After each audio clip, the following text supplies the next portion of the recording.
बताइए पिनाका रॉकेट कितने हैं तुम में से जिन्होंने इसके बारे में पढ़ा हुआ है? करेक्ट है, बहुत बढ़िया बच्चा।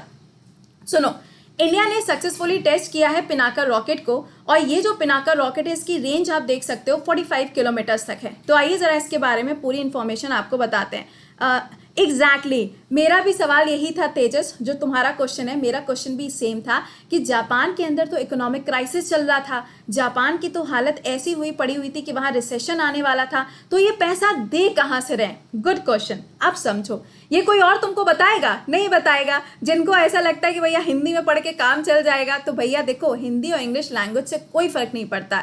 द थिंग इज कि आपने कितना सीखा है वो मैटर करता है, समझे? अच्छा अब सुनो, जापान जो है वहां रिसेशन आने वाला था, राइट? रिसेशन आने वाला था क्योंकि उन्होंने टोक्यो ओलंपिक्स के अंदर खूब सारा पैसा खर्चा कर दिया था। अब ये एक्सपेक्ट कर रहे थे कि जब यहाँ पे धीरे धीरे करके प्लेयर्स आना शुरू होंगे तो क्या होगा, टूरिज्म भी बढ़ेगा, प्लेयर्स आएंगे तो क्या होगी, रौनक भी बढ़ेगी। रौनक आया है क्या क्लास में?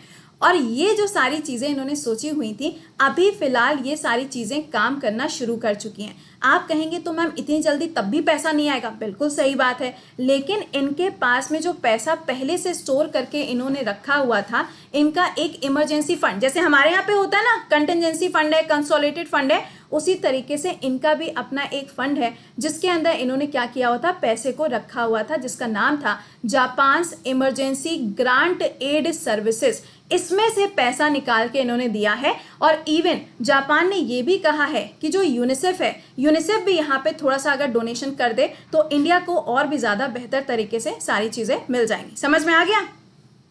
समझ में आ गया?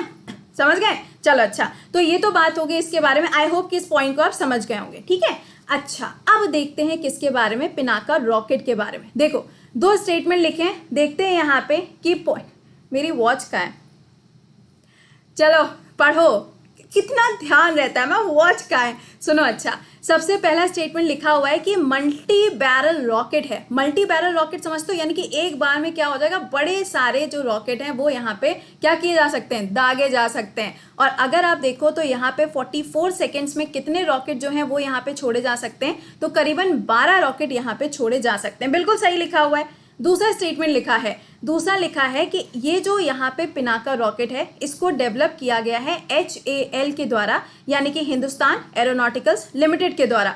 बिल्कुल गलत लिखा हुआ है, तो इसका करेक्ट आंसर क्या होगा? Option number 1 is correct. मुझे पता था बोथ के साथ में जाओगे, आई नो यू पीपल। इसका करेक्ट आंसर क्या होगा? Option number 1 is the right answer. ये देखिए क्यों गलत क्यों है भाई, इसको डेवलप किया है किसने? DRDO ने। किसने डेवलप किया है? DRDO ने, समझे? और HAL का हेडक्वार्टर आपको कहाँ मिलेगा? ये आपको मिलेगा बेंगलुरु के अंदर। तो यहाँ पे आपकी जो भैंस है वो इतनी बुरी तरीके से पानी में गई है कि अब आप उसको संभाल भी नहीं सकते। आइए बात करते हैं किसके बारे में, पिनाका के बारे में। देखो सबसे पहला पॉइंट जो पिनाका के बारे में ध्यान रखना है कि इसको टेस्ट कहाँ से किया गया, तो इसको चांदीपुर से टेस्ट किया गया। सवाल, चांदीपुर नाम की जो लोकेशन है वो आपको कौन से स्टेट में मिलती है? तो इसका आंसर क्या होगा? ओडिशा के अंदर इसकी लोकेशन है। अब इसको डेवलप किसने किया है? DRDO ने इसको डेवलप किया है। इसकी रेंज कितनी है? सारा खेल इसी पर है। इसकी जो रेंज है फिलहाल अगर आप देखोगे तो 45 किलोमीटर्स तक ये क्या कर सकता है? अटैक कर सकता है। ये मल्टी बैरल है। देखो SSC हो चाहे UPSC हो, वो आपको यहाँ पे क्या कर देगा? धोखा दे देगा कि ये मल्टी बैरल है या फिर सिर्फ एक ही बार में आप रॉकेट लॉन्च कर सकते हो। तो दिस इज मल्टी, यानी कि एक के बाद एक, ये रुकेगा नहीं, एक के बाद ये एक क्या करता जाएगा, जो रॉकेट्स हैं उसको लॉन्च करता चला जाएगा। ठीक है, तो ये क्या हो गया? मल्टी बैरल हो गया। अब मल्टी बैरल तो है, लेकिन पता है आपको इसका जो दूसरा नाम है वो क्या है? इसका दूसरा नाम है मार्क 1। क्या नाम है इसका दूसरा? मार्क 1। और इसका एक नया वर्जन भी बनाया जा रहा है, और इसका जो नया वर्जन बनाया जा रहा है उसकी रेंज कितनी होगी? उसकी रेंज रहेगी 70 से लेके 80 किलोमीटर्स तक। और इसका जो नाम रखा जाएगा वो क्या है? वो है पिनाका मार्क 2। प्लीज ये याद रखिएगा कि मार्क 1 क्या है और मार्क 2 क्या है। हो सकता है आपसे सवाल में थोड़ा सा ट्विस्ट करके सवाल बना दिया जाए कि मार्क 1 की रेंज कितनी है? 45 बोल लोगे। मार्क 2 जो डेवलप हो रहा है उसकी रेंज कितनी है? 70 से लेके 80 किलोमीटर्स इसकी रेंज हो जाएगी। चलो बड़ी अच्छी बात है, ये तो हमें समझ में आ गया। बस ये ध्यान रखिएगा। अच्छा, यू आर फ्रॉम ओडिशा, बहुत खूब। चलो अब ये ध्यान रखना कि ये तो चलो हमें समझ में आ गया कि इतना पता है, लेकिन अभी क्या किया था DRDO ने रिसेंटली, अगर आपको याद आ रहा होगा तो निर्भय नाम की जो क्या थी, वो थी ना एक मिसाइल थी जिसको टेस्ट किया था। तो ये वाली जो मिसाइल थी ये कौन सी थी, सबसोनिक थी। दैट मीन्स इसकी जो स्पीड थी वो साउंड की स्पीड से क्या थी, कम थी। लेकिन ये क्या थी, एक क्रूज मिसाइल थी, ये ध्यान रखिएगा। और ये जो क्रूज मिसाइल थी ये हर तरीके के वेदर में अटैक कर सकती थी। पूरी दुनिया की सबसे बड़ी जो क्रूज मिसाइल है उसका नाम कमेंट बॉक्स के अंदर आंसर करके बताओ फटाफट से। गाइस सेशन को एक बार से लाइक और शेयर मार दीजिएगा। शोभित एक सेकेंड, करेक्ट है, बिल्कुल सही है बेटा, मैंने ये पहले ही बता दिया ना आपको। 44 सेकेंड्स ये मैंने आपको पहले ही बोल दिया, शायद आपने ध्यान नहीं दिया इसके बारे में, है ना। बिल्कुल सही है। देखो यहाँ पर अब पॉइंट क्या आता है, जरा इसके बारे में बताइएगा। सबसे पहला पॉइंट लिखा हुआ है नाक के बारे में, लेकिन नाक के बारे में बात करने से पहले आप इसका आंसर करो, मैं आपको डीआरडीओ के बारे में एक दो पॉइंट्स बता दूं।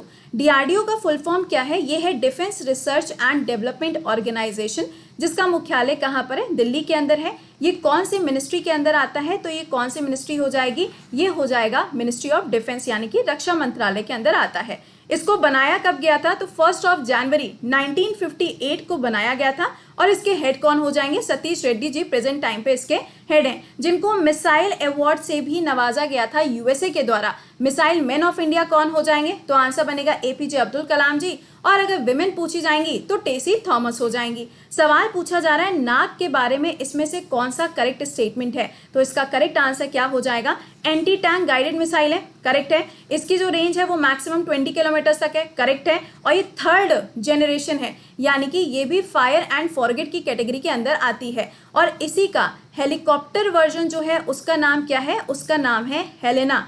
अगर आपसे पूछा जाता है इंटीग्रेटेड सिस्टम में, आंसर तुम ही करोगे, हम नहीं बताएंगे, इंटीग्रेटेड सिस्टम के अंदर भारत की टोटल कितनी मिसाइल्स आती हैं, फटाफट से आंसर करके बताओ। मैंने अभी आपको 2 दिन पहले पढ़ाया था, इट्स योर टर्न नाउ, आप मुझे आंसर करके बताइएगा, ठीक है। अगला सुनिए, अस्त्र नाम की जो मिसाइल है ये कौन से टाइप की मिसाइल है। कई बार होता है ना टाइप ऑफ मिसाइल पूछ लिया जाता है, तो टाइप ऑफ मिसाइल कौन सी हो जाएगी, तो ये एयर टू एयर मिसाइल है।